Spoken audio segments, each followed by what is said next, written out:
We're going to talk baseball with right now one of my favorites. Joining us on the phone lines, a man who has authored his latest project. It is his third book called Just Play Ball.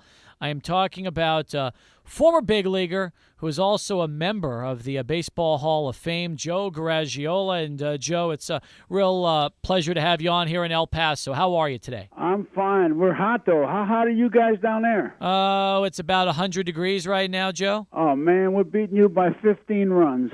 That's right. You live in the Phoenix area, and I know that, you guys get it just a little bit more than we do here. Oh, man, it gets hot. But you know what? The ballpark has been great. I mean, the game, last night's game was good. The bad guys beat us, but it was a good game to watch, and it was really just delightful at the ballpark, and that's perfect for me. You know, we got one of those dome stadiums, but they had the roof open. It was good. It was really baseball the way it should be played. A lot of people that live in El Paso, Joe, like to go out to the ballpark in Phoenix, and they like to check in a Diamondbacks game because, remember, it was just a few years back where the El Paso Diablos were the AA affiliate. That's right. And matter of fact, a lot of names like Connor Jackson and Carlos Quentin and Brandon Webb, those are all Diablos just a few years ago. I know, and Brandon Webb's pitching tonight, and Connor's hitting the ball hard, and my favorite, I have all those guys. I love them all. But Carlos Quentin, I think he's going to break out. But, boy, is he hard on himself. I mean, he's so serious, and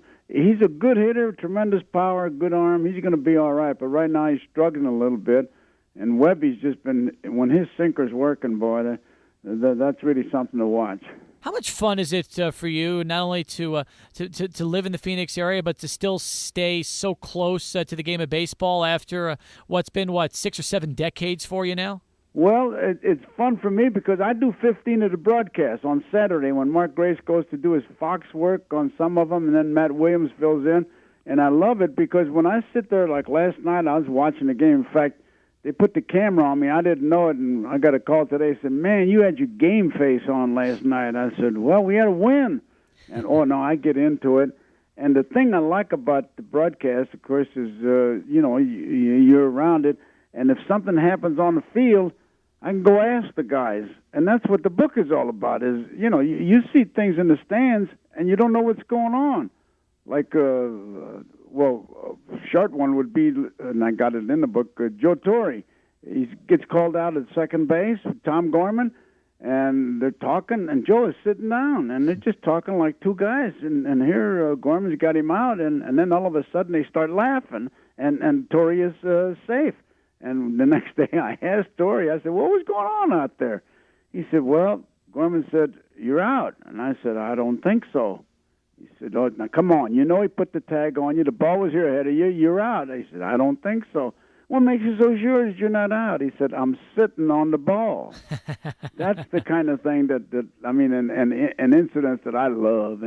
And when catchers go out to talk to the pitcher, like last night, I can't get on the field tonight, but Montero, man, he fired one back at Slayton, and as if to say he shook him off, and I think it was Martin, the catcher, he had a vicious cut at it, and boy, did Montero send a message back by firing that ball back, and that's the kind of things I look for and thoroughly enjoy. The name of the book, again, is Just Play Ball. It's really interesting, Joe. This book comes 27 years after your second project, It's Anybody's Ball Game, and 47 years after your first book, Baseball is a Funny Game, which was a New York Times bestseller. So I could tell already, you space your projects out over just a few years between all the books. Yeah, well, I hope the next one comes out 40 years from now. No, but see, this book wasn't supposed to happen. I didn't plan on it. I really didn't. But I'm the kind of a guy, first of all, I like certain statistics, but there are statistics bore me, and Scully's right. Scully always said that statistics are like a lamppost to a drunk, something to lean on. What you want is to talk to the players, okay? And when somebody would say something interesting, or like that little story I just told you, I'd write it down. I'd put it in a drawer. If I read something that I liked, I'd put it in a drawer. And I had a couple drawers full of these little notes written on the back of everything and clipped and all that. And my wife said to me, why don't you write a book? I said, yeah, that's what I need to do, write a book. I'm fighting the tobacco companies. I'm trying to build that library down on the reservation. I really got a lot of time for a book. She said, well, Gina will help you. Gina's our daughter. And so I started, rattled around for a while. Then I started to fiddle around, and then Gina did help me, and the end result was just play ball, because I found myself saying that. Yep.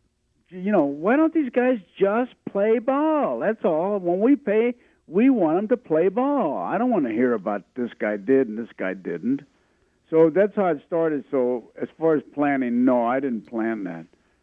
It's a pretty amazing year if you think about what's coming up in 2007 here, Joe. With the season, you've got Bonds about to break Aaron's mark. You've got Glavine approaching 300. You've got Biggio approaching 3,000. Throw in Frank Thomas, who's on the verge of 500 career home runs, and you continue to have A-Rod, who is also quickly making his way up to 500. You've got some incredible young, talented players that all could be involved in a milestone season for Major League Baseball. Absolutely. I think it will be, and that's why, to me, all this furor about the Bonds breaking Aaron's record, I don't think that record, I don't care how many home runs Barry hits, I don't think it's going to last that long. Because you got guys like A-Rod. You got this young guy over at Philadelphia, Ryan Howard. Mm-hmm. I mean, that guy could hit 280 with his elbow. Yeah. You look right now. Okay, you broke into the bigs in 46 with the Cardinals. Right. So you were right there with Stan the Man during his heyday in St. Louis, and had a chance to see his great career. Matter of fact, he was the answer of one of our trivia questions we asked earlier in the hour. We wanted to know which player who's played for the same team his whole career had the highest number of hits over 3,000, and it was Stan Musial. Of all the guys with 3,000 hits that have played for one team, Musial's got the most. I'm curious, though, playing with Musial, also being a part of it, seeing the game, for all these years, who's the best player you've ever seen? Well, the best player is hard for me to define because, Musial and Aaron and Mays and Pete Rose in his heyday before he was betting all over the place, a tremendous ball player. And it's hard, and I'm not dancing around it, but if you said to me, hey, Joe, if I give you $10, but you got to go to the ball game, who's the one player you want to see? That, to me, is a slam dunk. Willie Mays. Because Willie was exciting with the glove, he was exciting with his arm, and he was exciting when he got on base. He was a good hitter, he had power, and he played with a boyish enthusiasm, and that's what's important. I mean, I talk about it in the book. The two worst things to me are pitch count and the radar gun. I mean, Whitey Ford, Catfish Hunter would never have been signed to a contract if they just put the radar gun on them. And pitch counts, it looks like guys get around 90 and they say, uh-oh, I bet I'm getting tired because I'm getting close to 100 pitches. I mean, in my day, guys went out and they finished the job, and they had guys come out of the bullpen. But now you got the holder, you got the guy who's the eighth inning pitcher, then you got the closer, and then you got the specialist, the left-hander usually, who comes in and pitches to one guy. And now there's another quickie. Dan Plesac was one of those experts, came in to pitch to one guy, and he got hammered one night. And in the press conference, I just standing there, and somebody said to him, is that the hardest you've been hit? He said, no. Boy, I leaned in. I wanted to hear his answer. The guy said, well, who hit you harder? He said, my father, when I took $20 out of his pants pocket. And that's the kind of stuff that's in the book. It's a feel-good book, and that's why I like to go on the field and talk to the guys. All right, let me throw this then at you. So we talked about players. You mentioned Mays. I grew up with the Game of the Week on NBC with yourself and Tony Kubek. That was my introduction to televised national baseball games, and that's what I got used to. Of all the names and of all the guys you've worked with in the booth, who's your favorite? They all were, because they all had different styles. I mean, Kubek and I were two ball players, and we tried to. We talked like two guys coming in off the field and sitting on the bench, and the people were eavesdropping. So that was a whole different kind of broadcast. You work with Vince Scully, you heard expressions that were just unbelievable. Azure blue skies with pewter gray clouds, and just what a wordsmith. And then there was Kurt Gowdy, who a consummate pro. I mean, it's very, very difficult. I can think of incidents with all those guys. I don't know how much time you got, but Scully, we used to get in some kind of discussions. But Kubek, for baseball arguments, he's on the top of the list. Very nice. Now, throughout your career, you've had great moments. Inducted into the Hall of Fame in '91, you win the Ford Frick Award. Was there anything better, though, than being able to see the successes that came from your children? You mentioned your daughter earlier. Your son's been a general manager with the Arizona Diamondbacks. Is that what it's all about, Joe? That's what it's all about. And anybody who's listening, grandfathers and grandmothers, that's the way you live your life. You're so proud of your kids if they just turn out to be decent and people, they get along with people, and then if they're successful in whatever they do. Yeah, our kids they've blessed us.